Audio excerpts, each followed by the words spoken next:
Assalamualaikum warahmatullahi wabarakatuh. Good afternoon, my students. Alhamdulillahirabbil alamin. We can meet again, we can visit again for this morning. Before we start our lesson today, let's pray to Allah Subhanahu wa Ta'ala by saying Basmalah. Bismillahirrahmanirrahim. Okay, may Allah always blessing us by saying Basmalah. Okay, before I start my lesson, I want to ask your condition.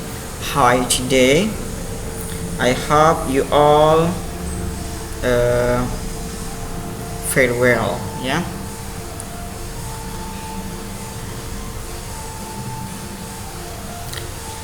Okay, for today we would like to study about narrative text. Ya, di bab pertama ini di semester 2 ini kita akan banyak belajar tentang cerita. Kita mulai dari narrative text ya, atau teks naratif.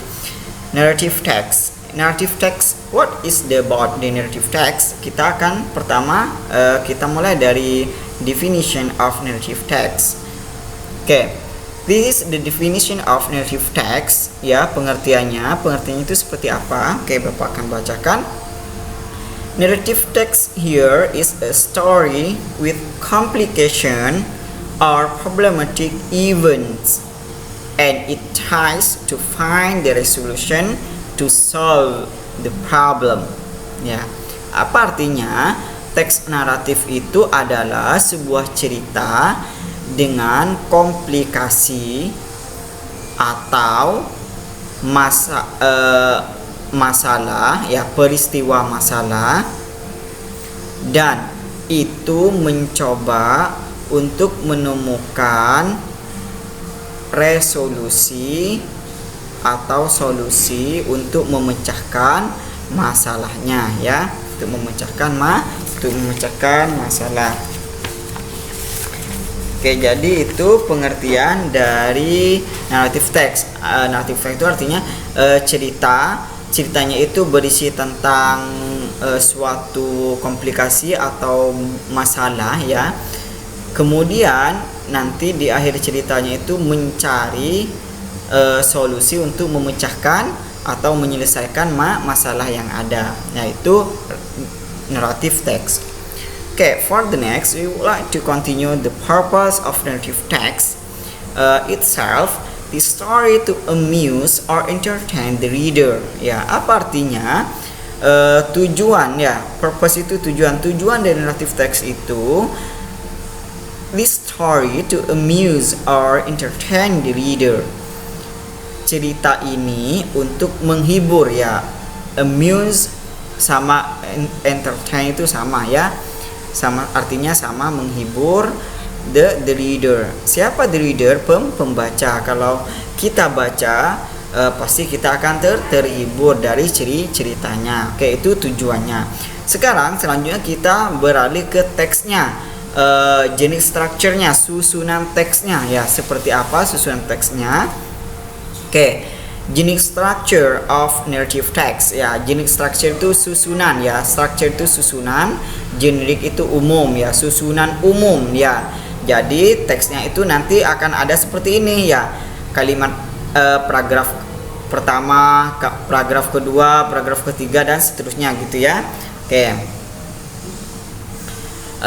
Pertama itu ada orientation. Orientation itu apa, Pak? It is about the opening paragraph where the characters of the story are introduced. Ya.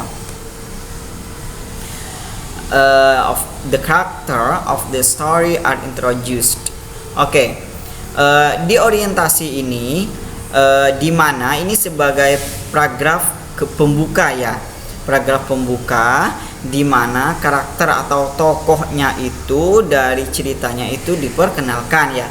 Biasanya itu ada di paragraf awal. Di paragraf awal itu nanti akan diperkenalkan nama-nama tokohnya, tempatnya gitu ya, siapa ya, di mana ya. Contohnya 2 tahun yang lalu hilang pangeran yang bernama Pangeran Kodok gitu ya. Berarti nama tokohnya itu Kodok, Pangeran Kodok ya. Di sebuah sungai yang sangat luas di Jawa Tengah. Berarti tempatnya di Jawa Tengah ya, di sungai yang luas gitu ya. Oke, itu biasanya ada di paragraf pertama. Kemudian paragraf berikutnya apa? Complication ya. Complication ini banyak ya paragrafnya. Kalau masalahnya itu ada banyak, berarti komplikasinya itu bisa banyak gitu ya. Kalau masalahnya ada banyak, berarti paragrafnya pun banyak gitu ya. Di komplikasi ini ada apa, sir? Di complication ini ada where the problems in the story developed ya. Di mana di paragraf ini masalah itu sudah mulai muncul ya dan berkembang gitu ya. Contohnya tadi kan ada seekor pangeran kodok gitu ya. Dia dikutuk menjadi kodok gitu ya, itu sudah muncul masalah, kemudian diasingkan gitu masalah, setelah itu sampai memuncak gitu ya, dan masalahnya itu berkembang.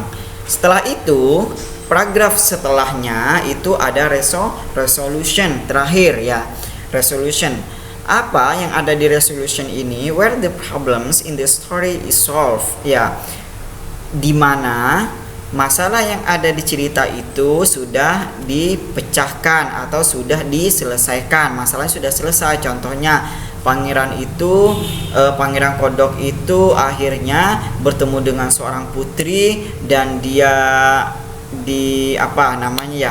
dicium, istilahnya ya, mendapat ciuman sehingga kodoknya itu berubah menjadi pangeran yang gagah, pangeran yang ganteng, sehingga mereka menikah gitu. Itu endingnya gitu ya, itu resolusinya ya, pemecahan masalahnya. Jadi di resolusi ini bisa happy ending atau sad ending, bad ending boleh. Happy ending itu ending yang atau akhir yang bahagia. Kalau bad ending atau sad ending, akhir yang buruk atau akhir yang tidak menyenangkan atau menyedihkan gitu ya. Berarti di akhir ceritanya itu bisa sedih, bisa pun bahagia, tergantung dari ceritanya. Kalau pangeran kodok berarti bahagia, happy ending. Oke, terakhir ada coda atau reorientation ya. Kalau ini pilihan ya. Kalau ini pilihan biasanya ada, kadang-kadang tidak ada. Tapi yang tiga ini, complication, resolution, itu wajib ada. Kalau coda atau reorientation itu hanya pilihan, optional ya. Apa isinya? Isinya itu berisi pesan moral message ya. Contohnya tadi tuh yang pangeran kodok itu moral message-nya seumpama selalu berjuang untuk merubah dirinya sehingga dia selalu berbuat baik kepada orang lain gitu, moral message-nya ya, atau pesan moralnya. Oke, itu jenis structure of narrative text. Sekarang kita pindah ke karakteristik atau language feature ya. Language feature itu apa? Ciri kebahasaan. Language itu bahasa, feature itu ciri khas ya. Jadi bahasa yang digunakan itu apa aja dalam narrative text. Kalau kita nanti bikin narrative text, yang pertama itu pasti ada past tense ya. Past tense itu sudah kita pelajari di semester 1 menggunakan verb 2, kill menjadi killed, drink menjadi drunk ya. Kill ini membunuh, drunk ini minum, berasal dari drink gitu ya. Ini sudah kita pelajari sebelumnya, kalian harus pahami lagi ya. Kemudian yang kedua ada a verb of time ya, ada keterangan waktu. Keterangan waktu yang digunakan itu karena lampau pasti seperti ini ya. Once upon a time ya, dahulu kala atau pada zaman dahulu gitu ya. Kemudian atau one day, suatu hari, atau 3 years ago, 3 tahun yang lalu, atau several years ago, beberapa tahun yang lalu hiduplah seorang putri gitu ya. Oke, itu adverb of time-nya. Kemudian ada time conjunction. Time conjunction itu apa, Pak? Contohnya itu ada when ya, ketika, ada then, kemudian ada ada next gitu ya, itu conjunction, kata penghubung waktu gitu ya, atau suddenly, tiba-tiba gitu. Ini pasti dipakai ya, karena paragrafnya ada banyak, lebih dari 5 paragraf, lebih dari 3 paragraf. Oke, ada specified character, ada specified character apa? The character of the story is specified, not general ya. Apa maksudnya? Nama karakternya itu harus spesifik ya, harus jelas. Contohnya Cinderella ya, atau Snow White, atau Alibaba kalau tadi Pangeran Kodok gitu ya. Jangan hanya menggunakan seperti ini. Pada beberapa tahun yang lalu hiduplah seorang putri cantik. Terus ke bawahnya itu tidak disebutkan namanya ya, tidak diperkenalkan, itu tidak boleh, itu namanya tidak specified ya. Seharusnya harus dijelaskan putri cantik itu siapa namanya, apakah itu Cinderella atau Snow White ya gitu, atau siapalah gitu ya. Pokoknya namanya harus jelas ya. Kemudian berikutnya ada action verb. Action verb itu apa? Kalau verb pasti kalau verb sudah jelas kata kerja. Kalau action verb itu yang bergerak, contohnya kill, membunuh. Duck itu berasal dari dig, duck. Dig itu menggali ya, action kita. Walk, berjalan ya. Oke, itu action. Kemudian yang terakhir ada direct speech, direct indirect speech ya. Seperti apa contohnya? Contohnya seperti ini, ada tanda petiknya. Snow White said ya, ada tanda petiknya. My name is Snow White gitu ya. Snow White berkata, nama saya adalah Snow White ya. Untuk apa ini? It is to make the story lively ya.